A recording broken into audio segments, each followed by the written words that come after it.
अध्याय 2 नानी से मुलाकात।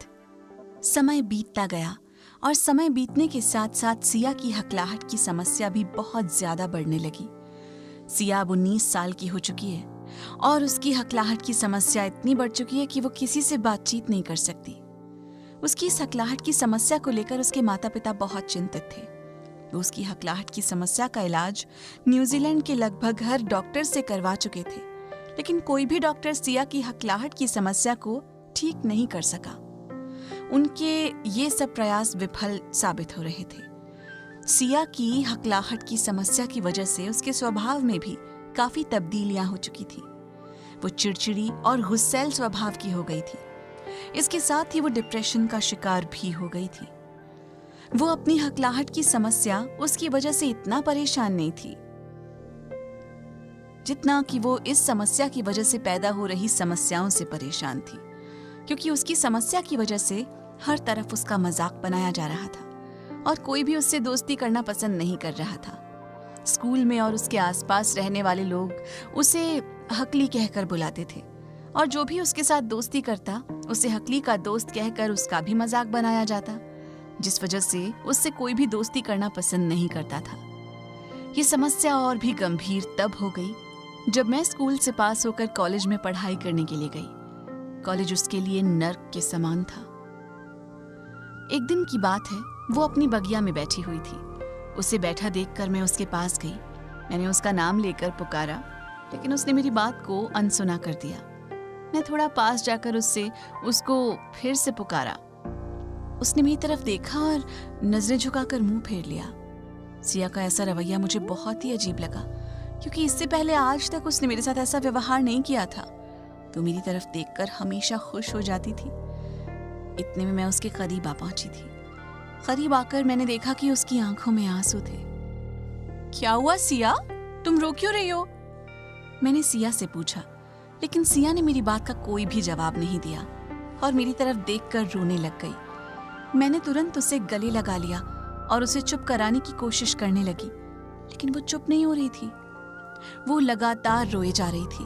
फिर मैंने उसे चुप कराते हुए कहा, सिया मेरी बात सुन। मुझे पता है तुम क्यों रो रही हो, लेकिन अगर तुम मेरी बात को ध्यान से सुनोगी तो तुम्हें भविष्य में रोना नहीं पड़ेगा। मुझे तुम्हारी हकलाहट की समस्या का समाधान मिल गया है। ये सुनकर सिया ने अचानक से रोना बंद कर लिया। उसकी आंखों में एक अजीब सी चमक महसूस होने लगी। उसने मुझसे कहा, राबिया, क्या तुम सच कह रही हो?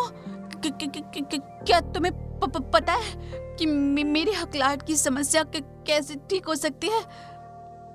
दरअसल जब कल मैं फेसबुक चला रही थी तो मैंने वहां एक हकलाहट से संबंधित पोस्ट को देखा। जब मैंने उस पोस्ट को ध्यान से पढ़ा तो ये किसी हकलाहट की समस्या के समाधान के लिए बनाई गई एक संस्था द्वारा डाली गई थी। मैंने तुरंत से उस संस्था के साथ संपर्क साध लिया और उनसे बातचीत करने लग गई। मैंने तुम्हारे बारे में उन्हें सब कुछ बता दिया और उन्होंने मुझे ये विश्वास दिलाया कि 2 या 3 महीने के दौरान वो तुम्हारी हकलाहट की समस्या को बिल्कुल जड़ से खत्म कर देंगे। ये तुम क्या कह रही हो? क्या ऐसा सच में हो सकता है? क्या मैं बिल्कुल ठीक ठाक और अच्छी प्रकार से बोल पाऊंगी?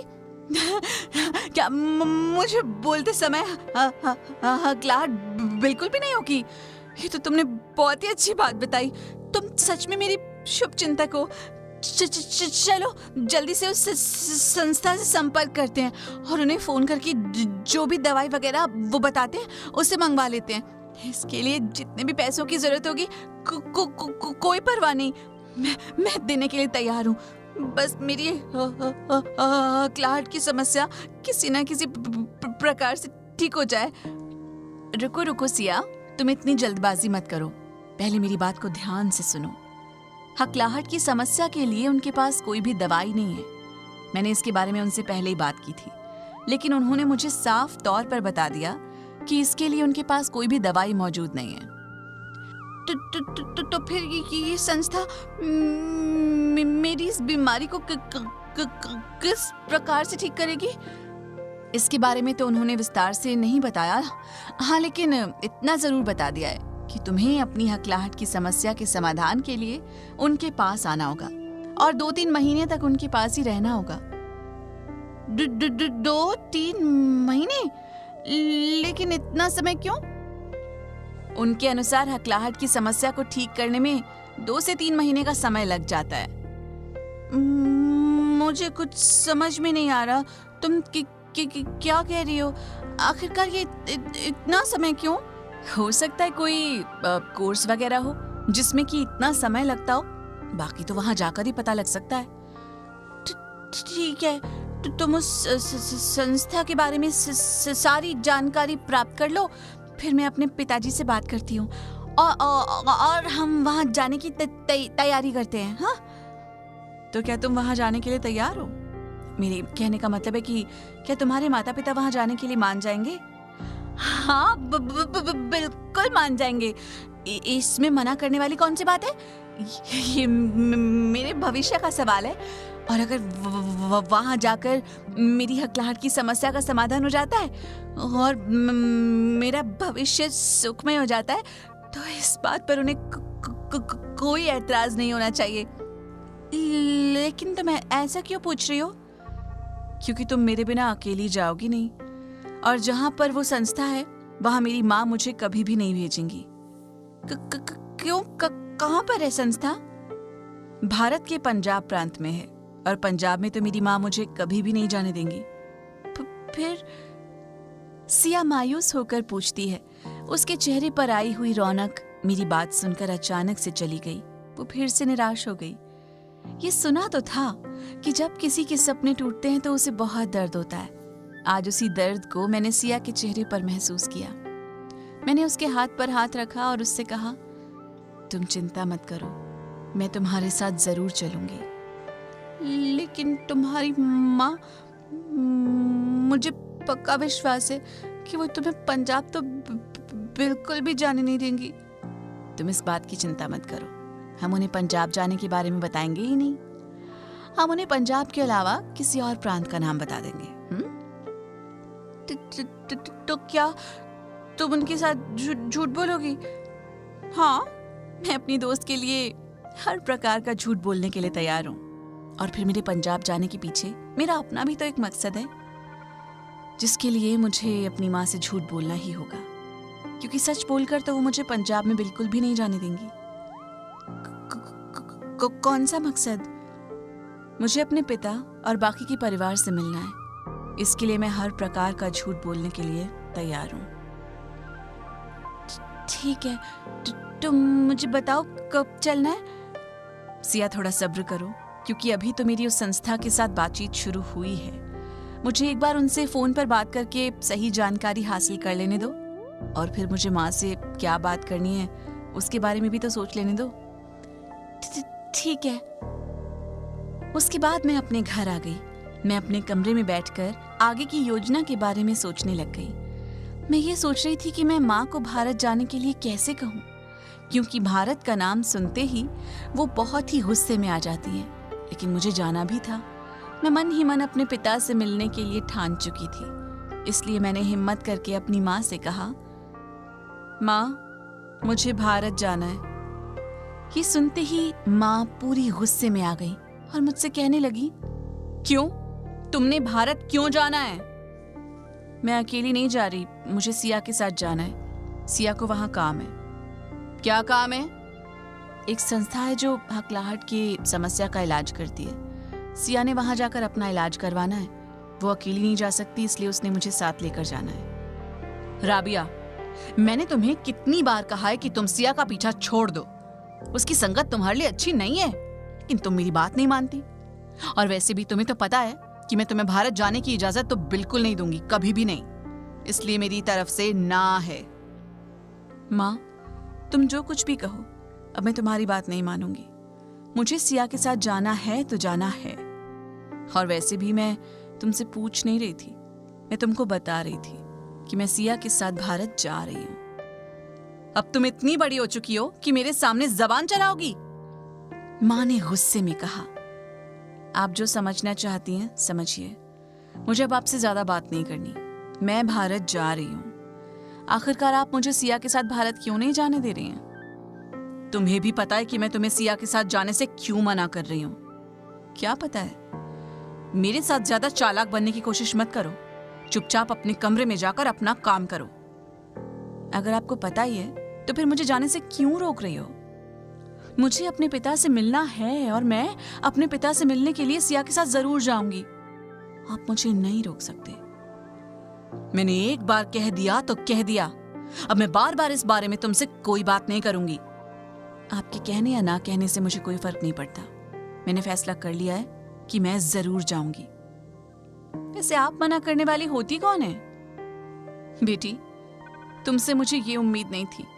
जिस औरत ने तुझे जन्म दिया और पाल पोस कर इतना बड़ा किया, जिसमें तुम्हारी हर जरूरत को पूरा किया, और आज तुम उसी औरत से पूछ रही हो कि मैं होती कौन हूं? और जिस आदमी ने सारी उम्र हमसे मिलना तो दूर, हमसे संपर्क करने की कोशिश भी नहीं की, जिसको ये भी नहीं पता कि हम जिंदा हैं या मर गए, यहाँ तक कि जिसको तुम्हारे जन्म के बारे में भी नहीं पता, और तुम ऐसे व्यक्ति को मिलने के लिए मरी जा रही हो। ये कहकर माँ अपने काम में व्यस्त हो गई और मैं अपने कमरे में चली गई। मैं अपने कमरे में जाकर अपने पिता के बारे में सोचने लग गई। वो पिता जिसके बारे में मैं बिल्कुल भी नहीं जानती थी। कुछ पल के लिए तो मुझे उन पर गुस्सा भी आ रहा था, क्योंकि माँ की बातें काफी हद तक सही थी। जब से मेरा जन्म हुआ है, मैंने उनके बारे में कभी भी अपनी माँ से कोई बात नहीं सुनी, और ना ही उन्होंने हमसे कोई संपर्क करने की कोशिश की। इस समय मेरी परिस्थिति बड़ी अजीब सी थी।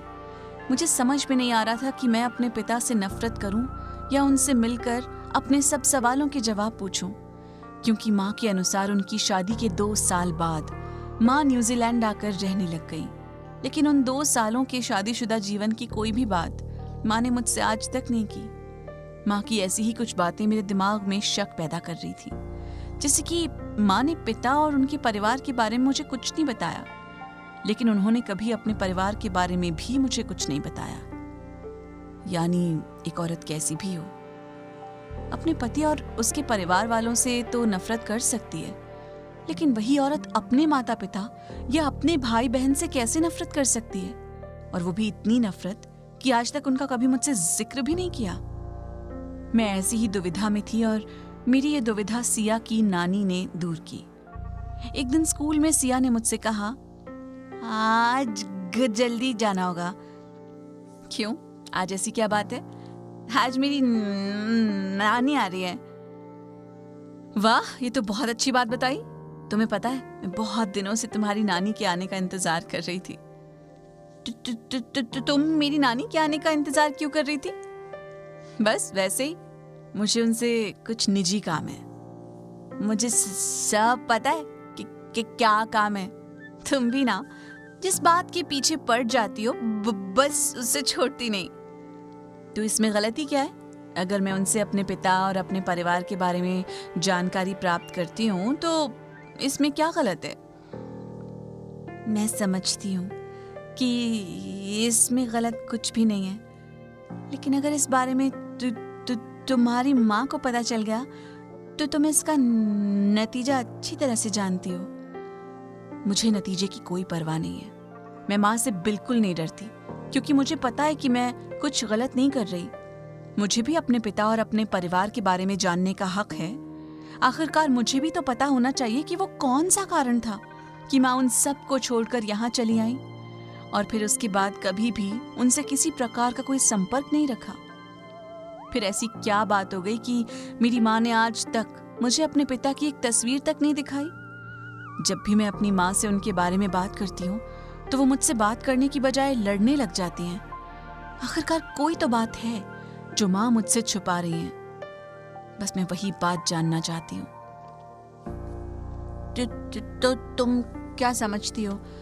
इस बारे में मेरी नानी को क्या सब कुछ पता होगा? सब कुछ ना सही, लेकिन कुछ ना कुछ तो पता होगा। जितनी भी जानकारी तुम्हारी नानी से मिल जाएगी बहुत है। बाकी की जानकारी मैं कहीं और से जुटा लूंगी। मुझे विश्वास है कि मेरे पिताजी और उनके परिवार का कोई सदस्य मेरी नानी के संपर्क में जरूर होगा। मैं तुम्हारी नानी के जरिए उनसे संपर्क साधने की कोशिश करूंगी और सच्चाई का पता लगाकर ही दम लूंगी। तुम मेरी मनोदशा को नहीं समझ सकती, क्योंकि अपने पिता और एक पूरे परिवार के होते हुए मैं एक अनाथ के जैसे जीवन व्यतीत कर रही हूँ। तुम अपने आप को अनाथ कैसे कह सकती हो? जबकि तुम अपनी माँ के साथ रहती हो। अनाथ तो वो होता है जिसका दुनिया में कोई ना हो। क्या तुम मेरी माँ के स्वभाव के बारे में अच्छी तरह से जानती हो, और फिर भी तुम मुझसे इस प्रकार बात कर रही हो? अपनी माँ के साथ रहते हुए भी मैं उनसे दूर रहने की कोशिश करती हूँ। मेरी सारा दिन यही कोशिश रहती है कि मैं अपनी माँ के संपर्क में ना आ सकूं। इसके लिए मैं कोई ना कोई बहाना ढूंढती रहती हूँ, क्योंकि माँ का गुस्सैल स्वभाव अब बर्दाश्त के बाहर हो रहा है। हो ना हो, मेरे माता पिता के अलग होने के पीछे मेरी माँ का यही गुस्सैल स्वभाव इसका कारण हो सकता है। अब तुम ज्यादा बातें मत करो और अपनी नानी से इस बारे में बात करो। राबिया, लेकिन बात तो तुम्हें करनी है, मुझे नहीं। तुम जल्दी से मेरे घर चलो और नानी से बात कर लो। नहीं, पहले तुम्हें ही नानी से बात करनी होगी। तुम्हें नानी से बात करके ये पक्का करना होगा कि वो इस बारे में मेरी माँ से बिल्कुल भी बात ना करें। उसके बाद ही मैं उनसे सारी बात करूंगी।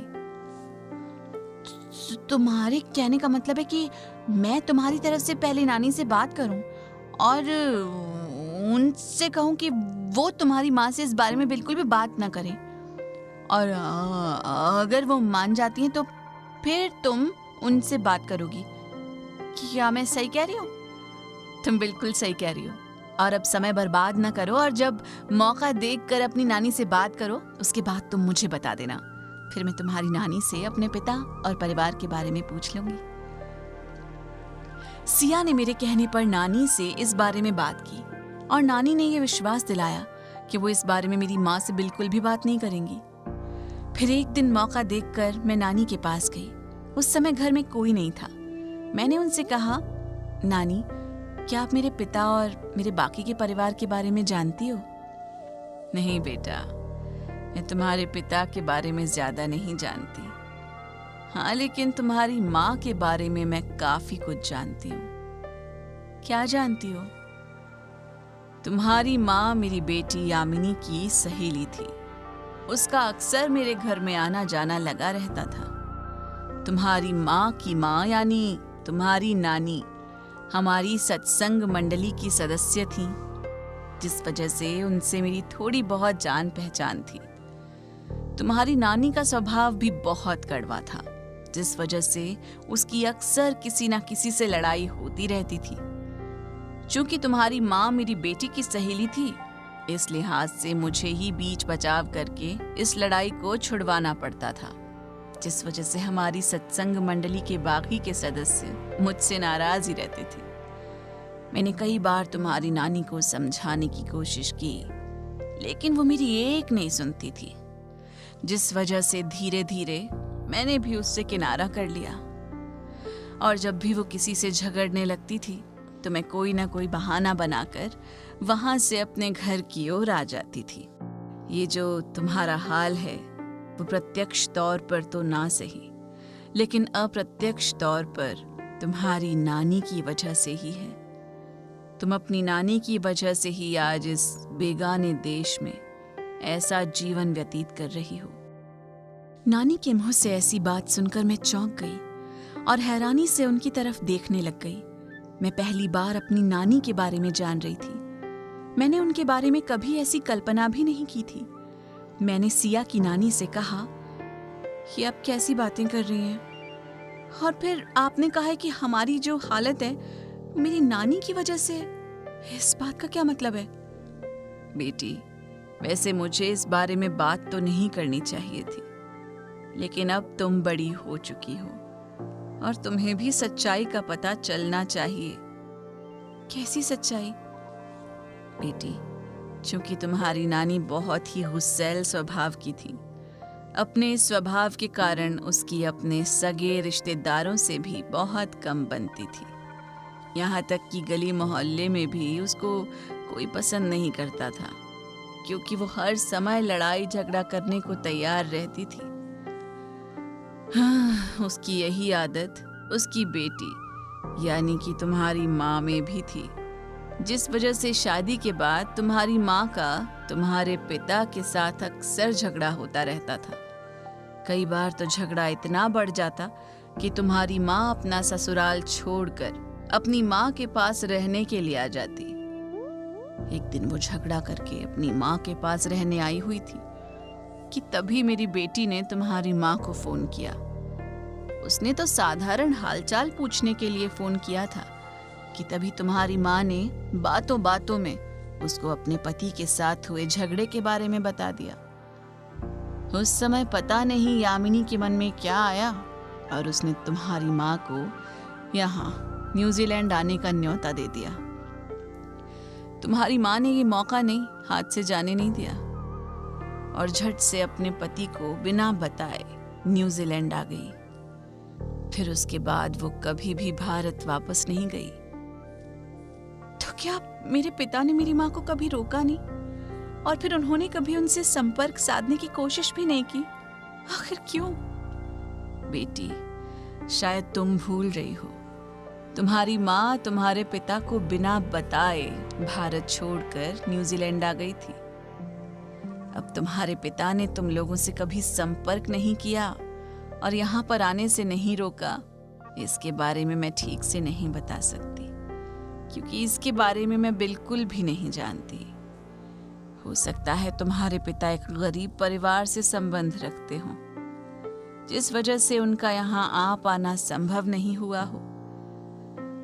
बाकी भगवान सब जानता है। नानी, सच कहूं तो मेरी इच्छा है कि मैं एक बार अपने पिता से जरूर मिलना चाहती हूँ और उनसे इस सच्चाई के बारे में जानना चाहूंगी, क्योंकि मेरे मन में कई प्रकार के सवाल हैं जिनका जवाब वही दे सकते हैं। बेटी, तुम जो कुछ भी कह रही हो बिल्कुल सही कह रही हो। हमें सिर्फ एक पक्ष के बारे में जानकारी हासिल करके अपना फैसला नहीं सुनाना चाहिए। हमें दूसरे पक्ष की भी सुननी चाहिए और दोनों पक्षों की बातचीत सुनकर फैसला करना ही उचित होता है। हमें सिर्फ तुम्हारी माँ के बारे में पता, लेकिन तुम्हारे पिता के बारे में हमें कोई जानकारी नहीं है। इसलिए उनके बारे में जानकारी हासिल किए बगैर एक तरफा फैसला सुना देना गलत होगा। ये कहकर नानी वहां से चली गई और सिया ने मेरी ओर देखा और देखकर कहा, तो फिर क्या इरादा है?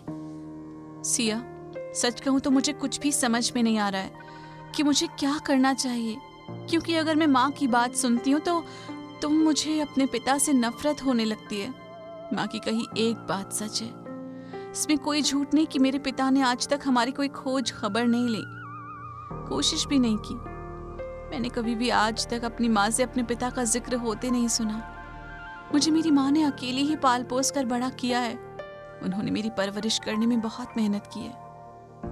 लेकिन अगर तुम्हारी नानी की बात सुनी जाए तो वो भी झूठ नहीं बोल रही, वो भी अपनी जगह सही है। तुम्हारी नानी बिल्कुल सही कह रही है कि हमें एक तरफा बात जानकर फैसला नहीं लेना चाहिए। मैं ये तो समझ सकती हूँ कि एक पति ने इतने साल तक अपनी पत्नी को उससे कभी संपर्क करने की कोशिश नहीं की, लेकिन ये संभव नहीं हो सकता कि एक पिता ने अपनी बेटी से संपर्क साधने की कभी कोशिश ना की हो ना हो।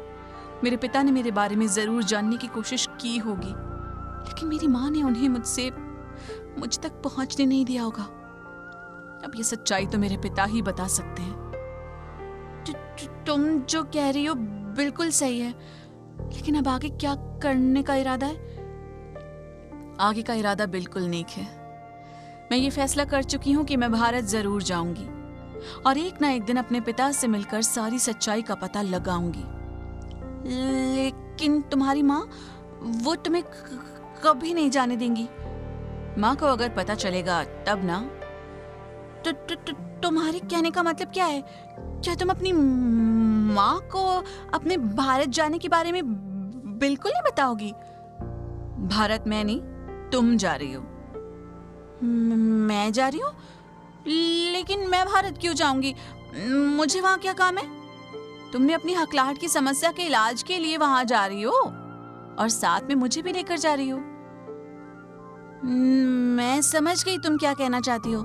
तुम्हारी योजना बिल्कुल सही है, इससे हम दोनों का काम हो जाएगा। मेरी हकलाहट की समस्या भी ठीक हो जाएगी और तुम अपने पिता से भी मिल लोगी।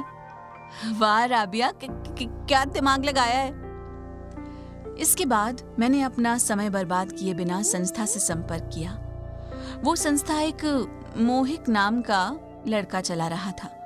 उनकी वेबसाइट पर मिली जानकारी के अनुसार मोहिक के पिता चीकू ने इस संस्था की शुरुआत की थी। वो स्वयं हकलाहट की समस्या से परेशान थे, जिस वजह से उनका जीवन में काफ़ी समस्याएं आईं और जैसे तैसे करके उन्होंने अपनी हकलाहट की समस्या पर काबू पा लिया। फिर उन्होंने अपना सारा जीवन हकलाहट की समस्या के समाधान पर समर्पित कर दिए। वहाँ मैंने संस्था के कर्ता धर्ता यानी मोहिक से फ़ोन पर बातचीत की और संस्था में दाखिल होने की सारी जानकारी हासिल की। उन्होंने हमें उस संस्था का सारा पता बता दिया, जिससे कि हमें वहाँ पहुँचने में ज़्यादा मुश्किल पेश न आए। इस प्रकार मैंने पहला पड़ाव पार कर लिया था, यानी सिया को उस संस्था में दाखिला दिलवा दिया था। अब मुझे दूसरा और सबसे मुश्किल पड़ाव पार करना था, यानी कि अपनी माँ को भारत जाने के लिए राजी करना था। मेरा यह काम सिया की माँ ने कर दिया। सिया की माँ के कहने पर मेरी माँ झट से मान गई और मुझे सिया के साथ भारत जाने की इजाजत दे दी। हम भी बिना समय गवाए भारत की ओर रवाना हो गए।